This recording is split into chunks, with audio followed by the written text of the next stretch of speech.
kinds of schemes each of these nations did, and I'll come to that at the end. Now, with that background, with that scenario that you understand, Allah is now describing the different tactics that the kuffar have used on the Muslims from the beginning until now, and the tactics keep getting worse and worse and worse and worse, right? They get more and more and more intensified, and he exposes their tactics sometimes by talking about them directly, and sometimes by talking about previous nations, because those nations use the same tactics. Right? So even when Allah is talking about Fir'aun or Nuh, the nation of Nuh, or the nation of Salih, etc., He's actually not just talking about those nations, He's telling the believers, by the way, you've seen this tactic also. They're doing this. This is not a new thing they're doing, it's been done before.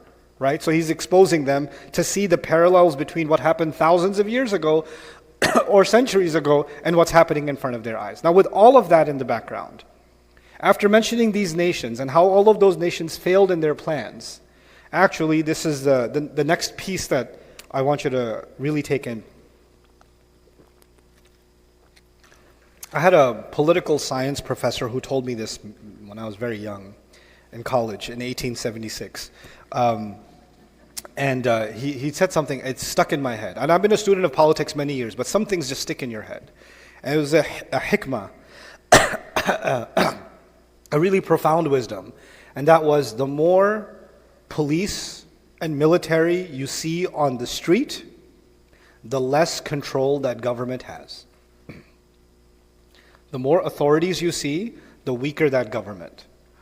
The public thinks the opposite. They have a lot of police, they must be very powerful. But you know what's happening inside the government offices? Oh my God, these people are out of control. We're going to lose the government. Call the National Guard. Call the military. Call the police. Patrol all the streets. Actually, the government is losing control when you see lots of police on the street. And when you don't see much police on the street, you know what that means? That government is very, very secure, right? Have things intensified? Are the authorities pressing the button on the Muslims? They are, right? Which looks like they're showing their force. They're actually showing their force. But actually, what are they demonstrating? Their weakness. They're actually demonstrating their weakness. Because the fact that they had to get to that point is a problem. And to get to that point, you actually have to break some of your own rules. When you have to unleash the authorities on your own people for no crime because of what they believe. The crime is what they believe, what they're saying, what's coming out of their mouth. They're not doing anything with their hands. Are the Muslims breaking idols in Mecca? Tell me. No. There's alcohol, there's prostitution, there's gambling, there's all this stuff happening in Mecca. Are the Muslims stopping any of it? They're not. They're just talking. So they're not stopping anybody from worshiping the idols. They're not stopping anybody from committing these crimes. In fact, baby girls are being buried alive. The Quran is commenting on it. But are the Muslims going there and saying, you can't bury that girl alive? Stop, we're going to get in your way. They're not. They're technically not breaking any rules. And in a society where you can worship anything or nothing at all, you want to worship one God, 2 gods, 20 gods, or no God, you're free. Makkah is a free society. You want to get married, you don't want to get married, no problem. You want to have 1 wife or 20 wives? No problem. You want to have 3 husbands or 25 husbands? No problem. They were crazy. I've studied their history. They were crazy. No rules. All of a sudden, in a society that has so much freedom, one religion comes and they say, no, not this one. I know we have freedom of religion, except this one. I know we have freedom of expression, except this one. Right? Are they breaking their own rule? Yeah. And they say Makkah is sacred land. We don't hurt anyone here. That's our whole branding. People can come here from any religion, any God they want to worship, and they come and do their tawaf and eat their food and they go. Haraman aminan. That's why people leave us alone. Everyone is safe here in Makkah, except who? The Muslims. And on top of that, your tribe. Your tribe is your citizenship, remember? So if you're ever going to be protected, who's going to be the ultimate protection in the Arab world, in the ancient Hijaz? Your blood. If you're Banu Hashim, then the Hashimis will protect you.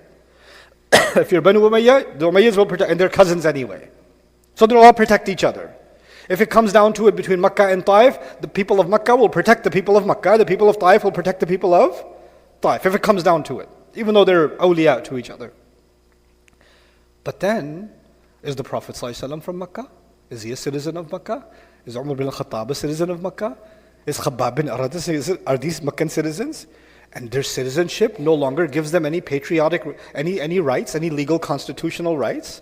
All of their civil liberties destroyed. Why? Because they're Muslim? Thank God that only happened thousands of years ago. It's never going to happen again. Alhamdulillah. We've never had to worry about that. Okay. So, now with all of that, Allah describes for the Muslims, look, it's going to be hard for you to keep holding on to your Islam. In fact, there might even be somebody, imagine I'm living in Makkah, I'm not Muslim yet, I heard the da'wah, I heard the call to Islam, I like it. I'm about to let the Prophet know, ﷺ, that I want to become a Muslim. But then I look at my wali, the head of my tribe, and I know the moment I become Muslim, who's going to be mad at me? That guy. And that guy, you don't even want to look at him in the eyes. Because if he looks at you the wrong way, you disappear. Something bad is going to happen to you. If you see him walking down the street, you walk the other way. You don't mess with that guy. But if I accept Islam, I become his next target. So I have to choose between fearing Allah, making Allah my wali, or holding on to this wali. Isn't it? Now, it's not just, so the idols they worshipped were also called awliya. This idol protects my health. This idol protects our wealth. This idol protects my family life. This one protects my children, etc., etc., etc. They were all awliya of different kinds. But in the end, behind those awliya were the people that were making the most money from those idols. So the idol awliya had the business awliya behind them. Because actually the idols in Makkah, and I've said this many times, but I don't get tired of saying it because I want it drilled in your head. Idol worship was not just a religion, it was a business. And it's a very powerful business. It feeds off of people who, you want to make sure people don't think for themselves. And they keep following it. And they keep following it, and they keep paying homage, and they keep making donations, and they keep sacrificing animals, and that keeps the religious tourism alive. Because Makkah ain't exactly Hawaii. Ain't nobody coming to Makkah for the weather. Nobody's coming to Makkah to enjoy the views. Nobody say, I need a vacation. I'm going to go to the burnt rock desert of Hijaz. People have no reason to come there. You have to give them a reason. And what's the reason? This tribe will come because their idol is here. That tribe will come because their idol is here, etc., etc. And we, the Meccans, we clean the idols, gets us some money. We pay the people that come and visit the idols, gets us more money. We get to do the import-export business and nobody robs us. Why don't they rob us? Because we're taking care of their idols. So they give us respect. We get immunity, right? We're part of the Mushrik Union. So we get our pass and we got no border patrol for us. Everybody else can get robbed. We don't get robbed. So we have all of this. If you question the idols, by the way, the poor people in Makkah stay poor. The poor people in Makkah stay poor. Who actually benefits from the idols? It's not the poor people. It's the people that are making the money. It's the Abu Lahab, Abu Jahl, Abu Sufyan, Akhnas ibn Shurayq, Walid ibn Mughira. There's a handful of people that keep coming up in the seerah over and over again. Why? Because the billionaires are not in the hundreds. The billionaires are just a handful of people. Right? The billions is just a handful of people. And so this entire machinery is being run by what looks like idol awliya, but behind the idol awliya are the human awliya. The moment you accept Islam, you are making enemies not just with the mythical gods that you've rejected. And they had these beliefs that if you reject this God, that God's curse will be on you. If you reject this one, then they will avenge against you because you didn't pay your proper respects, etc., right? But beyond the mythical, there's also political, social, economic, and actually life-threatening consequences from the actual mob boss awliya that are sitting there.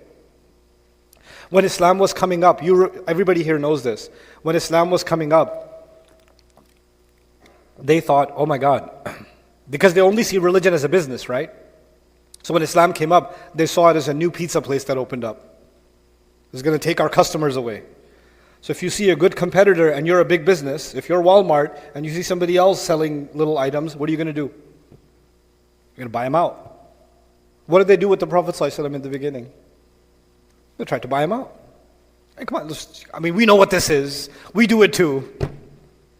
Good job, you took a little bit of our market share, but before your market share gets too big, let's just acquire you. What's a good offer for you? Come on, give us your number. Give us your number. Isn't that what they did? Because you know what? The way they think is the way they think everybody else thinks.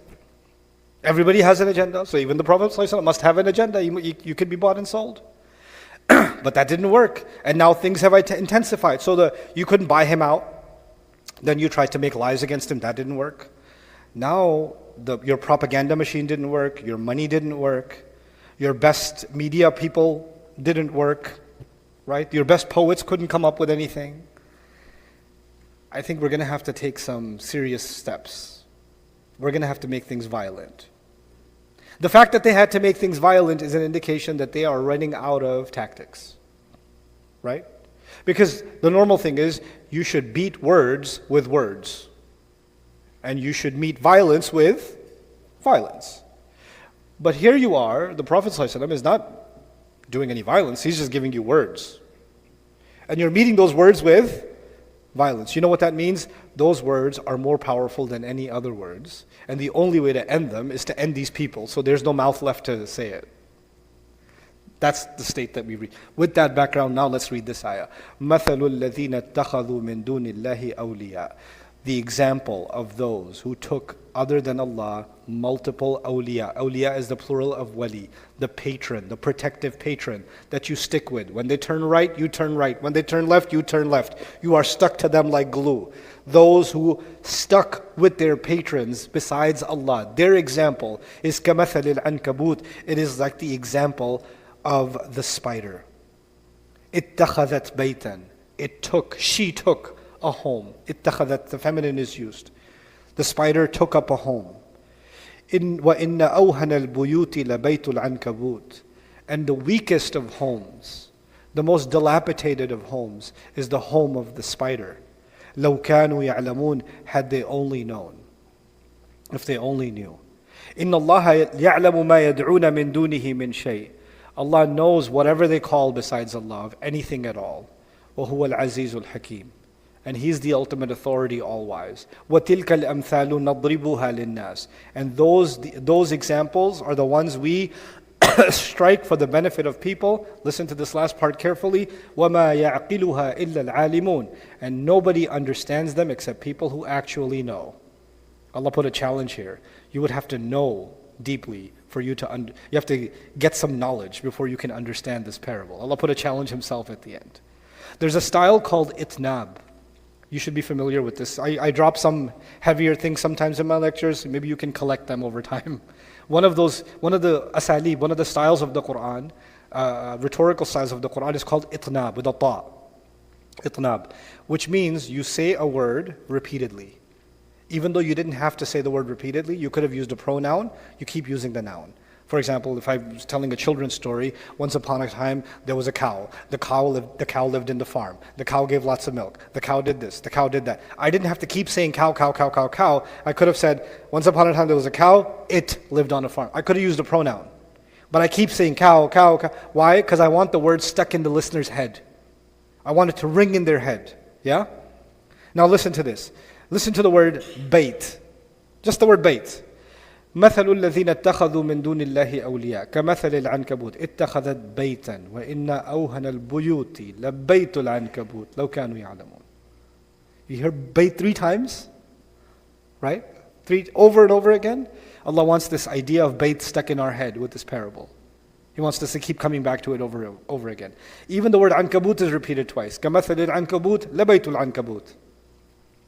لبيته. Allah could have said labaytuhu, we would have understood it. But He wants these 2 concepts, the spider and the home, ringing in our minds. In order to now begin making sense of this parable, let's start with the basics. Let's start first about the web, because the spider's home is a web, right? Everybody knows that. The material, that the silk that the spider produces, is actually some of the strong